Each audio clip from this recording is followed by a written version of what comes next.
ನಮಸ್ಕಾರ ನೋಡೋಣ ಬನ್ನಿ ಬೆಂಗಳೂರು ತರಕಾರಿ ಮಾರ್ಕೆಟ್ ಇವತ್ತಿನ ಬೆಲೆ ಇದೆ ಸ್ವಲ್ಪ ರಿಪೇರ್ ಆಗಿದೆ. ಶೇರ್ ಮಾಡಿ, ಲೈಕ್ ಮಾಡಿ, ಫಾಲೋ ಮಾಡಿ.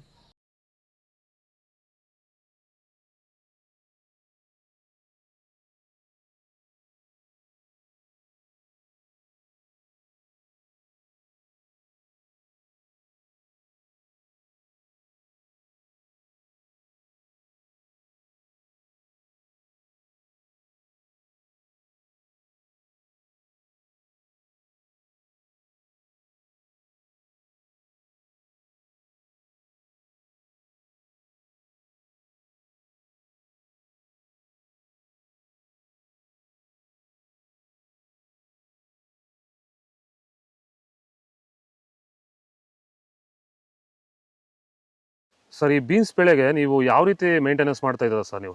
ಸರ್ ಸ್ಟಾರ್ಟಿಂಗಿಂದ ಅಷ್ಟೇ ಪ್ಯಾಂಟ್ ವೆಲ್ಲು ಮತ್ತು ವೈರಿಗಾನು ಬೆಡ್ಗೆ ಮತ್ತು ಸ್ಪ್ರೇಗೆ ಅದೊಂದು ಸರಿ ಇದೊಂದು ಸರಿ ಸ್ಟಾರ್ಟಿಂಗ್ ಕೊಟ್ಕೊಂಡ್ಬರ್ತಾ ಇದ್ದೀನಿ. ಇದು ನಾನು ಟೊಮೊಟೊ ಆದಮೇಲೆ ಮತ್ತು ಸೌತೆಕಾಯಿ ಆದಮೇಲೆ ಇದು ಬೀನ್ಸ್ ಮೂರನೇ ಬೆಳೆ ನೋಡಿ. ಕೆಳಗಡೆಯಿಂದ ಮೇಲೆವರೆಗೂ ಒಂದೇ ಥರ ಕಾಯಿ ಬಂದಿದೆ. ಯಾವುದೇ ಕಾರಣಕ್ಕೂ ಫ್ಲವರ್ ಟಾಪ್ ಆಗಿಲ್ಲ. ಕಾಯಿ ಕ್ವಾಲಿಟಿ ಎಷ್ಟಾಗಿರ್ಬೋದು, ಸಖತ್ ಕ್ವಾಲಿಟಿ. ಮಾರ್ಕೆಟಲ್ಲಿ ಮಾರ್ಕೆಟ್ ಹೋಗಿದ್ದು ನಾನು, ನಮ್ಮದೇ ಟಾಪ್ ರೇಟು, ಯಾರ್ದು ಹೋಗಿಲ್ಲ ಸರ್, ನಮ್ಮದೇ ಟಾಪ್ ರೇಟ್ ಆಗಿದ್ದು. ನಮ್ಮದಷ್ಟು best quality pant well result ಯಾವುದೂ ಬರೋಲ್ಲ. ತರಕಾರಿ ಎಲ್ಲ ಬೆಳೆಗೆ ಯೂಸ್ ಮಾಡ್ಕೊಬೋದು.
ಇದು ಬೆಂಗಳೂರು ತರಕಾರಿ ಮಾರ್ಕೆಟ್ ಇವತ್ತಿನ ರೇಟ್ಗಳು. ನಿಮಗೆ ಈ ವಿಡಿಯೋ ಯೂಸ್ಫುಲ್ ಪ್ಲೀಸ್ ಒಂದು ಲೈಕ್ ಮಾಡಿ, ಸಬ್ಸ್ಕ್ರೈಬ್ ಮಾಡಿ, ಫಾಲೋ ಮಾಡಿ, ಸಪೋರ್ಟ್ ಮಾಡಿ. ಆದಷ್ಟು ಈ ವಿಡಿಯೋ ಎಲ್ಲ ರೈತ ಬಂದವರಿಗೂ ಶೇರ್ ಮಾಡಿ. ಕೊಟ್ಟೆ ನಂಬರ್ಗೆ ಮೆಸೇಜ್ ಮಾಡಿ, ವಾಟ್ಸಪ್ ಗ್ರೂಪ್ ಲಿಂಕ್ ಬರುತ್ತೆ, ಪ್ರತಿಯೊಬ್ಬರು ಜಾಯ್ನ್ ಆಗಿ ಫಾಲೋ ಮಾಡ್ತಾರೆ, ಸಪೋರ್ಟ್ ಮಾಡಿ. ಜೈ ಜವಾನ್, ಜೈ ಕಿಸಾನ್.